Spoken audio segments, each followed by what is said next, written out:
D&D Storytime. This is the tale of when my Icewind Dale group went to a new city, attended a seance in a tavern, and promptly burned that tavern to the ground. For those who haven't played Icewind Dale before, we are currently in Chapter 1. The first two chapters are very much about traveling around the town, getting to know the people, building up your reputation, and learning about the dangers of the environment, this new cold environment that you're in. It's a lot of fetch quests and going around and meeting new people. They entered the town of East Haven, and they went to a tavern where a gnome bard was doing a seance. During that seance, they learned of a treasure in the water, but they didn't know where it was. In fact, the ghost that they were talking to didn't know. Even if they had rolled well, the ghost didn't know where that treasure was, but there might be a treasure in the water somewhere. But at the end of the seance, something evil rose from the grave. A specter.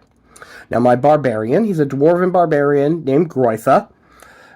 He decided to attack it with his battle axe and missed. And when I described the miss, I specifically said, your axe passes right through the specter and completely splinters a table behind him. Because we were in a tavern, right? And I had said all the tables were pushed against the walls because they were doing a seance in the middle of the room, and that made sense that the table would have been right behind him. So I added some flair, said he splintered a table. On his next round of combat, he decides, well, I've fought specters before, and my slashing damage is not going to do a lot to him, so I'm going to try fire, which he didn't know this, but specters also take half damage to fire, but he wanted to try it anyway, and I allowed it to happen. I wasn't sure about the action economy of him taking oil from his lantern and throwing it on the specter and then lighting it, but I just allowed it. I was like, yeah, you can do that in one turn. So I did say he had to make a dexterity instead of strength because he was throwing something. Regardless, he rolled a nat 1. Now here's where the interesting part comes in, because I had previously set up in my description that behind that specter was a splintered table that his axe destroyed. He made a pile of kindling, and then he threw oil on it, and then threw a match at it.